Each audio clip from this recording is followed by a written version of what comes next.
downfield. Classic Game Time.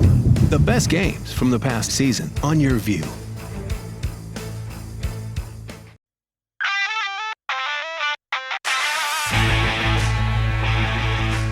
Welcome to another episode of Left Coast Sports with Jon Schaeffer, and this week we're taking a very early look at the state of the Mountain West Conference heading into this upcoming 2021-22 men's basketball season. And today we'll speak with Geoff Grammer of the Albuquerque Journal.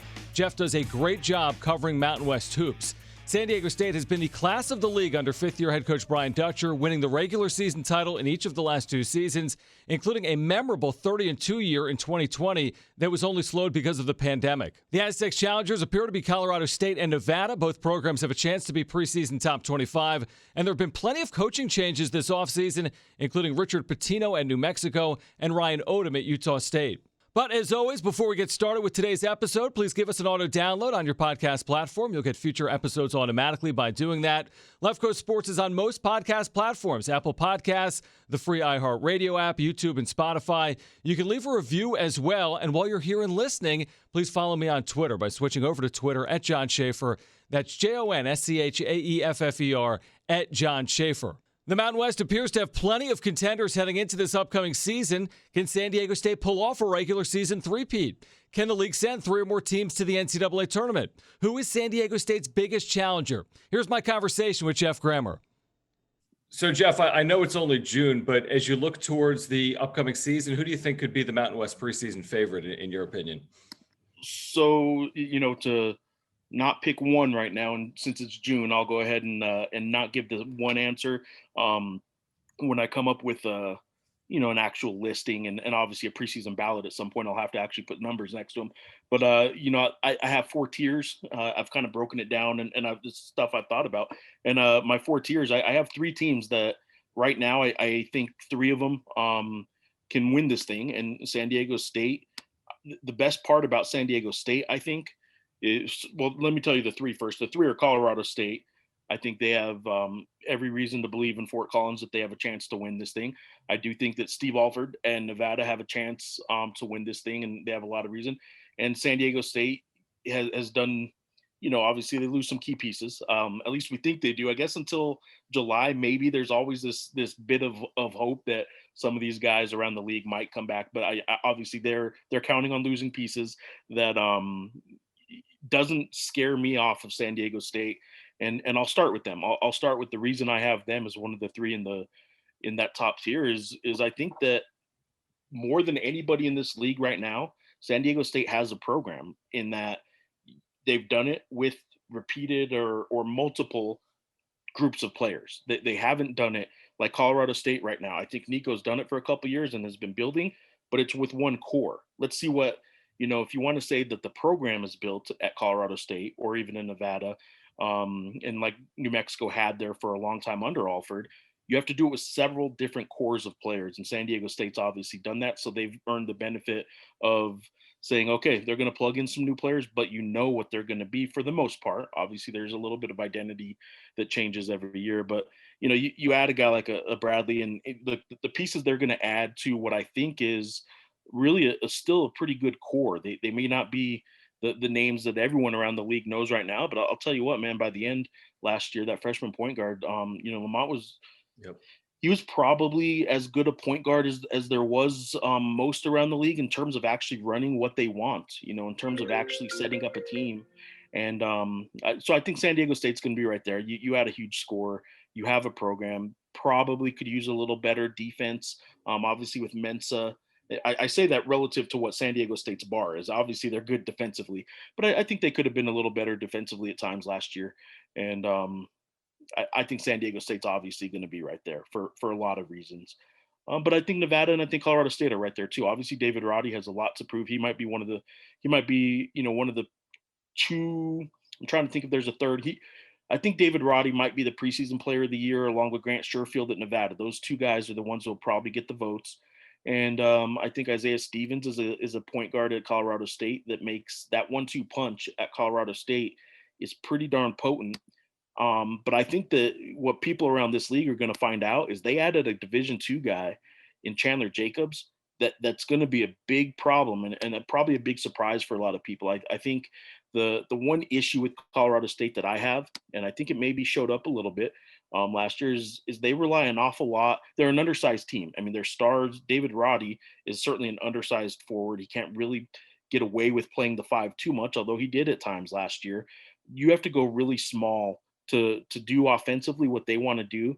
You're counting on David Roddy as a 6'5" center, basically. And you add a guy like a Chandler Jacobs, a Division II guy, but he's going to be really good. He's 6'3". And then you look at their other 2 guards that they lean on heavily. Obviously, Isaiah Stevens, I think, is a really good guard. He's 6 foot, and Kendall Moore is 5'10". So Colorado State's, look, they know who they are. They're going to beat you. If they're going to beat you, they know it's going to be as an undersized kind of win. And San Diego State saw they got some guys that can shoot the ball. So, I guess they're never out of it just because of that historic comeback last year. And then the last team on that top tier I'll wrap up here with is a guy I used to cover in Steve Alford, and obviously his top assistant, Craig Neal, I covered for years too at UNM, and they had a program at UNM. I won't say they have the program in place at Nevada, but what they have is maybe the best player in the league in Grant Sherfield. I think by the end of last year, Grant Sherfield looked the part of maybe the rising star in this league. So with him and Desmond Cambridge, really good 1-2 punch at guard in Nevada. I think those two are going to be able to carry him. But what I really want to see is, are they going to get something out of their post? Are they going to get Warren Washington started playing pretty good towards the end of last year? He was really good, but really Texas transfer Will Baker is a guy that was really highly recruited. People thought a lot of him, before he was at Texas. Does Steve figure it out and pull something out of him that people thought he had before he went to Texas? So I think Nevada has a chance to be really good. I think all 3 of those teams, if I am an AP voter, a top 25 voter, luckily, again, I don't have to put out a ballot right now. I get to hear how summer practices actually went, who actually ends up on rosters. But I'd say all 3 of those teams are kind of, I'd probably say between like 20 and 40 range. I think the Mountain West has 3 teams that I wouldn't tell anybody they're crazy if they rank them as high as around 20. And I would say they're probably out of bounds if they think they're below about 40. So if the Mountain West has 3 teams in that 20 to 40 range, it's a big step for the Mountain West. Yeah, there's no question about it. I wanted to follow up on some of the stuff you mentioned about San Diego State. Is one of the reasons why you kind of have faith in them heading into 2021-22, based on what they did, even replacing guys like Malachi Flynn and Yanni Wetzel and KJ Fagan. And I think there were people that thought that's a lot to replace if you want to get back to the top of the Mountain West Conference, but they were able to do it a year ago. So based on even the recent track record of what they did from 2020 to 2021, is that why you believe that they can do it again in 2022? Yeah, wholeheartedly. I mean, I was one of them. I didn't pick them preseason to win it last year. I thought they lost too much. They have in place though what is expected, and obviously, like I said, from year to year, it's going to be a little bit different. They're not all going to be championship level teams, but I'm confident enough to say San Diego State falling off of the championship contender line is probably not going to happen. Certainly not often under Dutcher. When they did the coaching transition, I had as many questions as probably most people around the league. Is it really going to work? Remember, I covered a long-time top assistant who people said could have been a head coach at other places, and Craig Neal.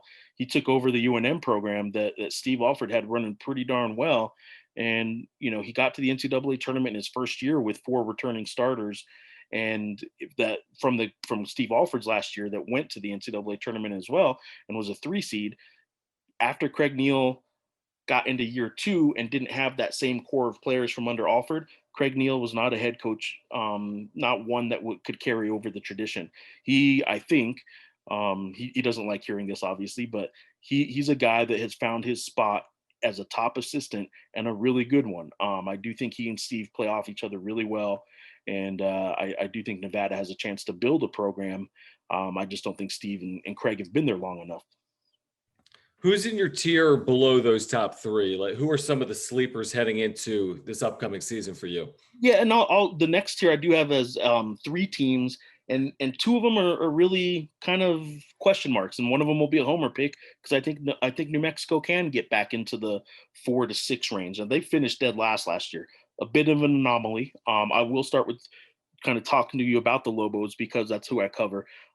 They were dead last year. They were a miserable team to watch and all that kind of stuff. But it is worth noting they did not play or practice once in the state of New Mexico the entire year. They were living out of a residence inn in Lubbock for a while.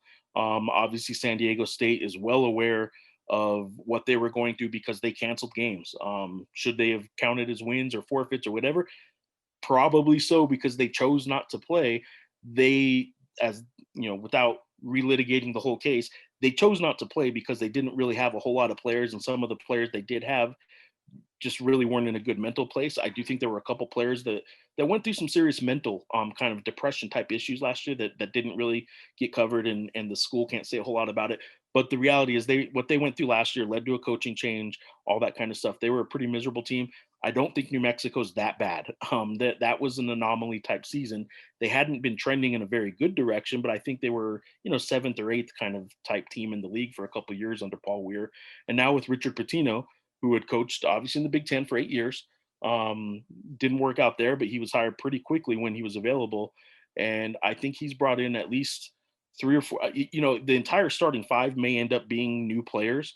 But I do think, and I was at a practice just yesterday, I do think some of the returning players from last year's team that never really got a chance to practice with one another and get their feet under them, some of them they're a lot better than they showed last year.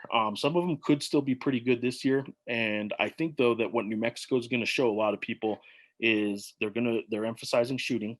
I think the two top players on the team, if I had to guess right now in June, again, one of them's not even on campus yet, but Jamal Mashburn Jr., transfer from Minnesota, who the day Richard Pitino was fired, basically told him, just tell me where you're going. I'll meet you there. That was a done deal from the jump. I think Jamal Mashburn Jr., if you look at what he did late in the year at Minnesota, he was one of the better freshmen in the Big Ten. And he was playing behind somebody early in the year that didn't give him a lot of minutes. Once an injury came and he showed what he could do, he was putting up some numbers in the Big Ten as a freshman. That's pretty impressive. He is not here in Albuquerque yet. He won't be here till the July summer session, but I think he will probably end up being the Lobos star. Again, I reserve, the right to change my mind when I actually see him in person. In the age of transfers, you kind of want to wait till you see a guy in shorts and working out in the gym actually, instead of just on, Instagram and YouTube highlights. But he's pretty good. I think Jalen House, a transfer from Arizona State, is a point guard that fans in the pit are going to love because he defends. I've honestly never seen a highlight reel, a YouTube clip that a kid puts out himself that's a defensive clip. And it's like all defense for him. He's a great defender. His dad, Eddie House, played in the NBA. He is not the offensive guy his dad was, but I think he's probably a better defender than his dad ever was known for. So I have seen him play. Jalen House is a guy that they're pretty darn excited about right now. Both of those guys are a little undersized, 6'2" and 6'1". Again, you can get away with that if it's one or two guys, but then I think they're going to add a junior college guy who's also 6'2", a guy named KJ Jenkins, who shot 47% from three-point range last year and hit over 100 threes in the junior college level. It's hard to fake that. Even at a lower level, it's hard to fake hitting 100 threes at a 47% clip. The Lobos could use it, though. They were fourth worst in the country in three-point shooting percentage last year. Richard Pitino's Minnesota team was seventh worst. So those are two pretty bad shooting teams. The difference is Richard Pitino's committed to it. The Lobos quit shooting threes last year under Paul Weir because they weren't good at it. Richard Pitino said, no, we're still going to shoot threes even though we're not good at it. So he does have a lot of good shooters. And then I'll add real quickly the big men he's brought in. He has 3 6'10" or 6'11" transfers coming in. One of them, Jethro Muskadin, was a guy that he recruited to Minnesota.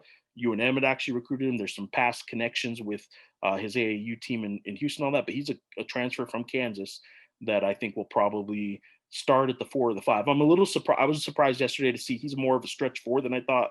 A 6'10" guy, he can shoot from the outside and handle the ball. But anyway, New Mexico has the pieces to make a big jump. I won't go as long on these next two, but that second tier also includes Boise State, who has a lot of pieces back from a pretty darn good team. And then obviously UNLV. Again, it's sort of a head scratcher. Like I might be buying into a little bit more than I like doing with UNLV in terms of look at all these guys coming in. I think UNLV, even more than New Mexico fans, has always been a program, not always, in the past 5-6 years has been a program that is built on, man, wait till you see what we got coming in, and never about what's actually on the floor. And the transfers at UNLV are always going to be the next big thing, and they get overhyped more than any team in the league. Now they have a bunch of transfers coming in. They got a new coach. If Bryce Hamilton stays, I think UNLV has a chance to be pretty darn good. And right now he's back with them, but you never really know. So Boise State, UNLV, and New Mexico, I think will be the teams in that 4, 5, 6 range. What are your expectations for Justin Hudson this year? It feels like an important year for him at Fresno State. Yeah, absolutely. And I think last year he did better than I thought they were going to do. He impressed me actually towards the end of last year, because they were making a run and they were winning some games that I didn't think they were going to win.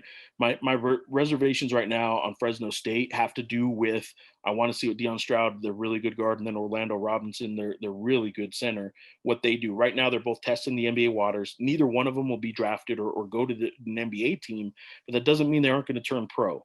So as long as they are technically still kind of testing the waters, I'm a little bit hesitant to jump on board and say Fresno State is there. If both of those guys come back, they also have some other good players that are back. If both of those guys come back, I think they're definitely in that mix, that second tier mix that I think would then push from places 4, 5, 6, and then to 7th. There'd be a 14 kind of second tier. But if they lose both of those guys, that's why I have them in the 3rd tier right now. I'm for now just kind of counting on both of them are going to turn pro. Neither one will be in the NBA, but both of them still may turn pro and go make a little bit of money next year. I was impressed that San Jose State was able to go out and get Tim Miles, a guy with familiarity and experience in this league. What type of difference do you expect that to make? And is it something that's going to play out over the course of 2, 3, 4 years? Or could it be something where they have some success and it doesn't take as long as some people might expect it to take? So Tim Miles was a guy that was one of the finalists at UNM. I think the biggest thing going for Tim Miles is the success that Craig Smith at Utah State and Nico Medved at Colorado State have had, both longtime assistants with him. He had some success at Colorado State that he parlayed into a Nebraska job. So there's this idea that his formula is working in the Mountain West. So he got his name into every job opening in the Mountain West. I don't think San Jose State again, he probably won't like me saying this. I don't think San Jose State was the Mountain West job he wanted, but it's the one he got, and ultimately he wanted to get back into coaching. And from a expectation and direction and trajectory standpoint, San Jose State's as good as you can go because we know what their bottom is. It's pretty bad. He's not going to be worse than what they've been. I do think that Tim Miles is going to get that team better. I don't know what their ceiling is, but I don't think it's very high. I don't know that San Jose State anytime in the near future would ever be competing for a Mountain West title. I don't think San Jose State probably is ever going to be really competing for a top 4 spot about in that range. But can he get them to that middle of the pack range? I think maybe so. I think he's brought in a couple good pieces. I actually like one of their returning players, a guy named Omari Moore. I really like. I think that they have some pieces that they can win some games. I still have them probably in the bottom tier along with Air Force, but Tim Miles is a guy that his energy, and he does have a track record. He's coached for a long time, long before his Division I days even. I think Tim Miles will figure some things out, and I think they'll pick up some wins next year. And if you look at the starting point of the 4 programs that did coaching changes this year, the starting point for New Mexico's last coach, Paul Weir, was 1 year as a Division I coach at New Mexico State. They replaced him with Richard Pitino, who has 9 years coaching experience, 8 of them in the Big Ten. If you look at San Jose State, Gene Perillo, their previous coach, first-time head coach when they hired him. The next head coach they hire is Tim Miles, who has decades of experience, including in the Mountain West. If you look at even a Utah State, Craig Smith didn't have a whole lot of experience, but he had some, and they replaced him with a guy who at least is a known commodity because of the win in Ryan Odom I'm talking about at Utah State. They had the big upset in the NCAA tournament over Virginia when he was the coach at University of Maryland, Baltimore County. So that was obviously his name's on the radar a little bit. I don't know that that's necessarily an upgrade, but his name is out there.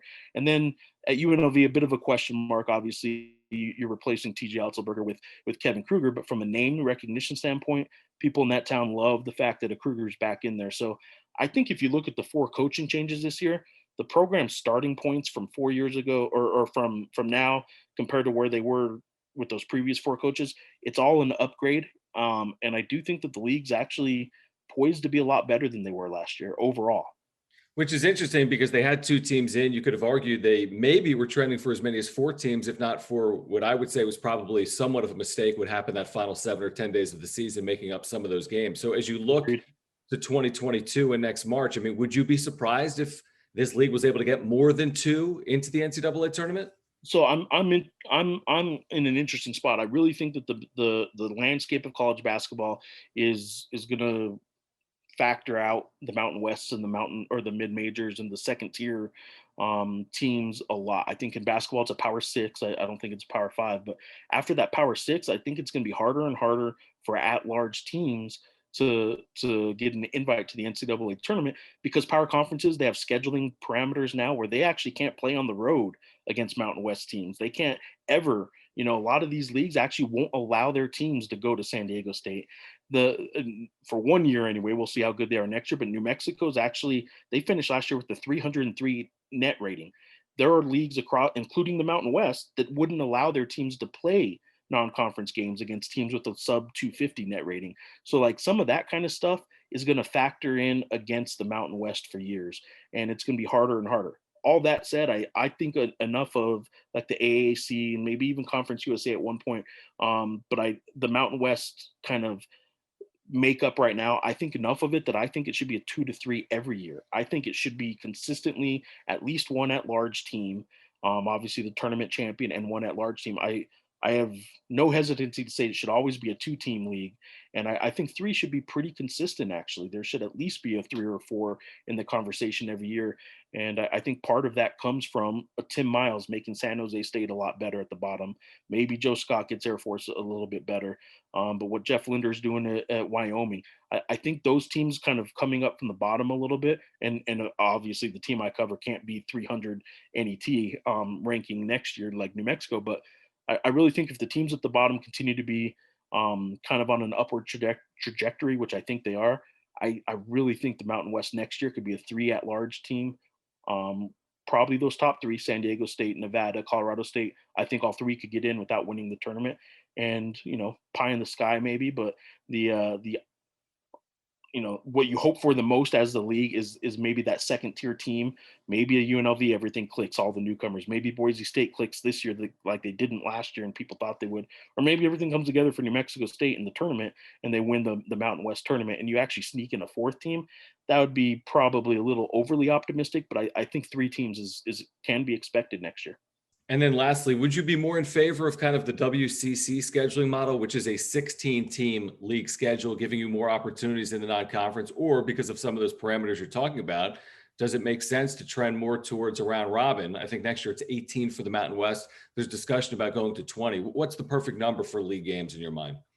I think it comes down to really being honest with what you think college basketball is about to do in terms of those other leagues. And it's unfortunate you have to count on the other leagues so much. But if the other leagues simply won't play the Mountain West in the non-conference anymore, if San Diego State and UNLV, because they're in Las Vegas, still has this a little bit. If those 2 teams are really the only 2 teams that can get anybody in, I think the league as a whole probably needs to move towards a 20-game, everybody plays everybody sort of setup.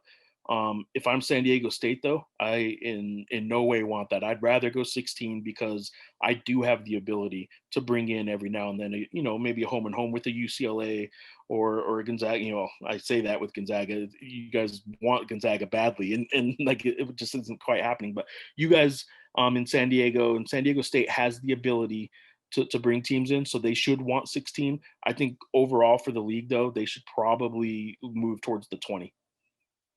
Jeff, we're only 5 months away.